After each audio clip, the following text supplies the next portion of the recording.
भारताची दक्षिण काशी वैकुंठवासी पंढरी नगरीमध्ये एक साधी गोष्टींचं आंदोलन झालं होतं आणि त्यानंतर रोहित दादा पवार साहेब हे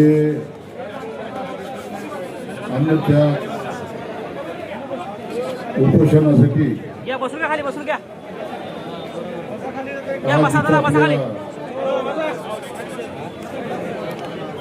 शिवतीर्थावर पंढरपूरच्या पांडुरंगाला साक्ष ठेवून या आंदोलनाच्या समोर छत्रपती शिवाजी महाराजांचा पुतळा आणि महाराज सुद्धा वरून बघत असतील की आज ही देशाला स्वातंत्र्य मिळाल्यानंतर आज 78 वर्ष झाली.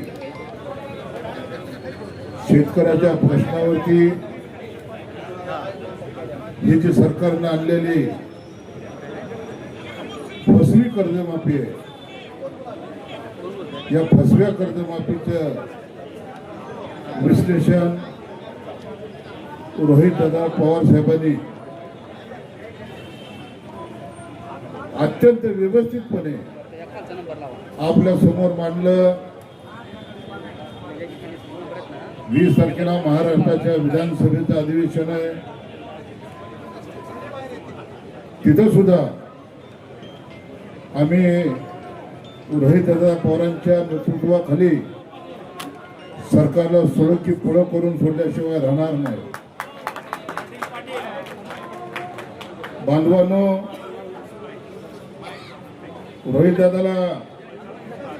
रोहित दादा याच तुम्ही जिथे शिवाजी चौकात बसला इथंच माझे वडील टांगा चालवायचे आणि एक टांगेवाल्याचा मुलगा पंढरपूर, मोहोळ आणि उत्तर सोलापूर तालुक्याचा आमदार होण्याचा मान मला मिळाला. त्याच्या माग दादा पवार साहेबांनी मला तिकीट दिलं. शरद पवार साहेबांचं कुंकू माझ्या कपाळाला लागलं. त्याच्यामुळे मी कधीही त्या कुंकाशी बेमान होणार नाही. हा जिल्हा पुरोगामी विचाराचा जिल्हा आहे. या जिल्ह्यामधून महाविकास आघाडीचे दादा रोहित दादा, महाविकास आघाडीचे 11 पैकी 6 आमदार हे पवार साहेबांच्या विचाराचे निवडून आले. या जिल्ह्यातल्या 3 लोकसभा मतदारसंघापैकी तिन्हीच्या तिन्ही ठिकाणी पवार साहेबांना मानणारा हा सोलापूर जिल्हा, तिन्ही आपले खासदार भारताच्या संसदेमध्ये निवडून गेले. दादा, आज तुम्ही या पंढरपूरमध्ये अन्नत्याग उपोषणाला बसला ते स्वतःसाठी नाही, शेतकऱ्यांसाठी. मला आठवतं आम्ही लहान होतो, पवार साहेब वयाच्या 27व्या वर्षी महाराष्ट्राच्या विधानसभेत आमदार म्हणून 1967 साली गेले आणि साहेबांनी जे आंदोलन उभं केलं ते सांध्यात ते बांध्यापर्यंत अशी अनेक आंदोलनं नागपूरला साहेबांनी धडकवली. असा हा शरद पवार साहेबांचा पक्ष महाराष्ट्रातच नव्हे तर भारताच्या इतिहासामध्ये, भारताच्या संसदेमध्ये गेली 65 वर्ष झालं कुठलीही एकही निवडणूक न हरणारा योद्धा कोण असेल तर शरद पवार साहेब असतील. आज सगळ्याला मान खाली करावी लागते. ज्या वेळेला पवार साहेब संसदेमध्ये जातात, 65 वर्ष का खायचं काम नाही त्यांच्या संसदीय राजकारणाला झाली. आणि आज त्यांचे नातू रोहित दादा पवार हे त्यांच्याच पायावर पाय ठेवत महाराष्ट्रामध्ये कांद्याचं आंदोलन असेल, आज आपण जर बघितलं जिथं आंदोलन चालू आहे तिथं रोहित दादांच्या नेतृत्वाखाली आंदोलन चालू आहे. परवा मुंबईच्या विशीवरती रोहित दादांनी आंदोलन केलं, नाशिकला रोहित दादांनी आंदोलन केलं, आज पंढरपूरला अन्नत्याग आंदोलन करतायत. हे कुणासाठी करतायत? ज्याला शेतीमधलं काही ज्ञान नाही ते राज्याचे प्रमुख झालेले आहेत आणि त्यांनी कर्जमाफी काढलेली आहे. जी फसवी कर्जमाफी आहे ती फसवी कर्जमाफी ही तुमच्या सगळ्यांच्या समोर रोहित दादांनी मांडली. म्हणून बांधवांनो, दादांना पाठिंबा देण्यासाठी पंढरपूर असेल, मोहोळ असेल, उत्तर सोलापूर असेल, माढा असेल, पण मला माहिती आहे की हा जिल्हा ह्या वयामध्ये सुद्धा पक्षामध्ये बंड झाल्यानंतर सुद्धा पवार साहेबांची एकच सभा टेंभुर्णीला झाली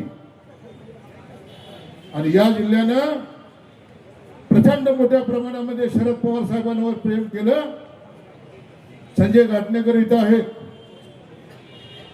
दादा 4 जागा तुतारीवरून उभारल्या. 4च्या 4 आमदार प्रचंड बहुमतानं पवार साहेबांच्या एकाच सभेनं निवडून दिले. जर साहेबांनी अजून सभा दिल्या असत्या तर भारतीय जनता पक्षाचे 5 पैकी 3 आमदार घरी गेले असते दादा. कारण या जिल्ह्यानं जेवढं तुमच्या पुणे जिल्ह्यानं पवार साहेबांवर प्रेम केलं नाही त्याच्या 10 पटीनं रोहित दादा हा सोलापूर जिल्हा हा पवार साहेबांवरती प्रेम करणारा जिल्हा आहे. साहेब मंत्रिमंडळात पहिल्यांदा मंत्री झाले त्यावेळी सोलापूर जिल्ह्याचे पालकमंत्री झाले. पुण्याचे पालकमंत्री नाही झाले, सोलापूर जिल्ह्याचे पालकमंत्री झाले.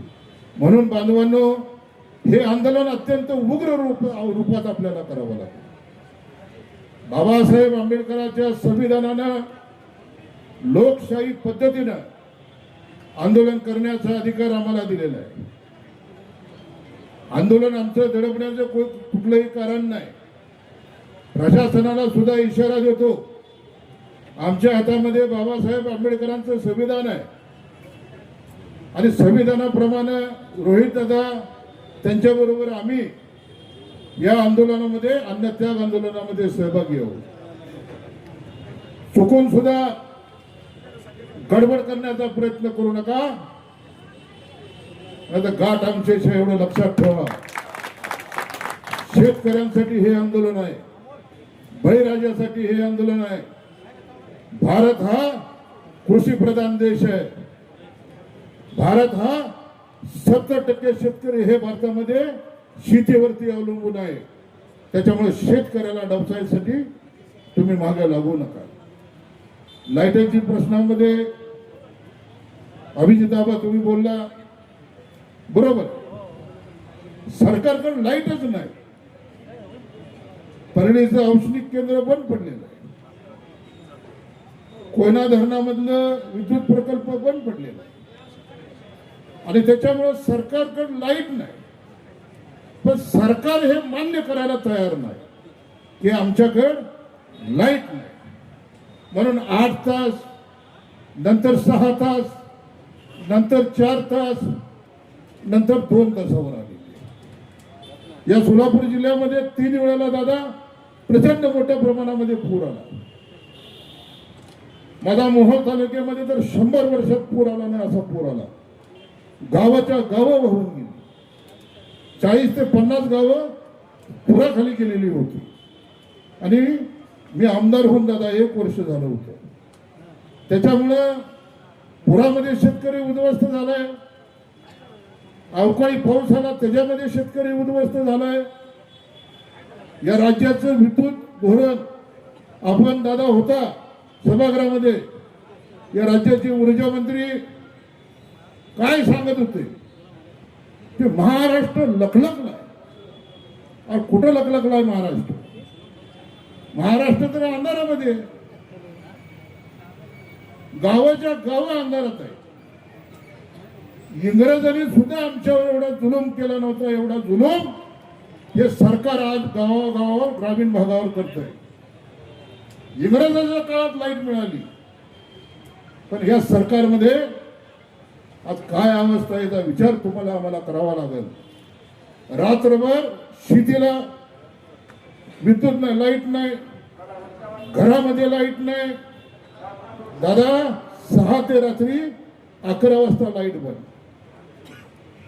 आमच्या आया बहिणीने कधी स्वयंपाक करायचा, शेतकऱ्यांनी कधी कडबा कुट्टी करायची, धारा कधी काढायच्या, लहान मुलांनी पदवीधर पर्यंत शिक्षण घेणाऱ्या मुलांनी अभ्यास कसा करायचा, आमच्या मुलीने अभ्यास कसा करायचा. तर हे सरकार म्हणतंय आमच्या आया बहिणीला की अंधारात स्वयंपाक करा, अंधारात धारा काढा, अंधारात डेअरीला दूध वळा, अंधारात कंदील लावून अभ्यास करा. म्हणजे आपण कुठे गेलो 1947 पारतंत्र्यामध्ये गेलो, ही परिस्थिती. पण ह्याही गोष्टीचा विचार शेतकऱ्यांनी केला पाहिजे. निवडणुका आल्यानंतर शेतकऱ्यासाठी लढणारे हे पवार परिवार साहेब देशाचे कृषी मंत्री होते. तुम्हाला आठवत असेल, सरसकट शेतकऱ्यांची कर्जमाफी साहेबांनी केली. आणि शेतीबद्दलचा जाण असणारा हा महाराष्ट्राचा जाणता राजा देशाच्या पार्लमेंटमध्ये केंद्रीय मंडळामध्ये अन्न नागरी पुरवठा मंत्री होता. मनमोहन सिंग साहेब अर्थतज्ञ या देशाचे प्रधानमंत्री होते. त्यांना पटवून सांगितलं की शेतकरी जर वाचला तर हे देश हे राज्य वाचतील. आणि 70,000च्या आसपास कर्जमाफी त्यावेळेला साहेबांनी हे जे आता रोहित दादा बोलले की हा निकष, तो निकष, तो निकष, तो निकष, कुठलाही निकष न लावता पवार साहेबांनी देशातल्या स्वातंत्र्यानंतरची पहिली कर्जमाफी, अत्यंत विक्रमी पद्धतीची कर्जमाफी या देशामध्ये लागू केली. आणि महाराष्ट्रामध्ये कित्येक शेतकऱ्यांना चांगले दिवस आले. म्हणून बांधवांनो, मी पंढरपूर, मोहोळ, उत्तर सोलापूर या 3 तालुक्याचा आमदार आहे. दादांना सांगितलं तुम्ही जिथं बसलात तिथंच माझा बाप टांगा चालवायचा, एक टांगेवाल्याचा मुलगा. पवार साहेबांनी माझ्याकडे बघितलं, माझ्या कपाळाला कुंकू लावला आणि मी महाराष्ट्राच्या विधानसभेत तब्बल 31,000 मताधिक्याने निवडून गेलो. दादा, तुमच्या या आंदोलनाला, हे तुमचं आंदोलन नाही, हे आंदोलन महाराष्ट्रातल्या तमाम शेतकऱ्यांचं आंदोलन आहे. आणि म्हणजे या सरकारला जागा करण्यासाठी, या सरकारची फसवी कर्जमाफी कशी आहे याचा काहीच फायदा नाही, हे करण्यासाठी आज दादा आम्ही जन्मलो त्या पंढरी नगरीमध्ये आज तुम्ही अन्नत्याग उपोषणाला बसलेला आहे. अभिजित आबा काल पालकमंत्र्याला भेटायला गेले. बरोबर 3 मंत्री, 2 आमदार होते तुमचे. त्यांना जर काल सांगितलं असतं की विद्युत मंडळाला ताबडतोब आदेश द्या तर विजेचा प्रश्न कालच सुटला असता. आणि म्हणून मी दादा या तुमच्या अन्नत्याग आंदोलनाला पंढरपूर, कारण या शहराचा सुपुत्र आहे, या तालुक्याचा सुपुत्र आहे, या शहरात राहतो, म्हणून पंढरपूर, मोहोळ आणि उत्तर सोलापूर या 3 तालुक्याच्या वतीने जाहीर पाठिंबा देतो. तुमच्याबरोबर तुम्ही आहे तोपर्यंत तुमची पाठ सोडणार नाही.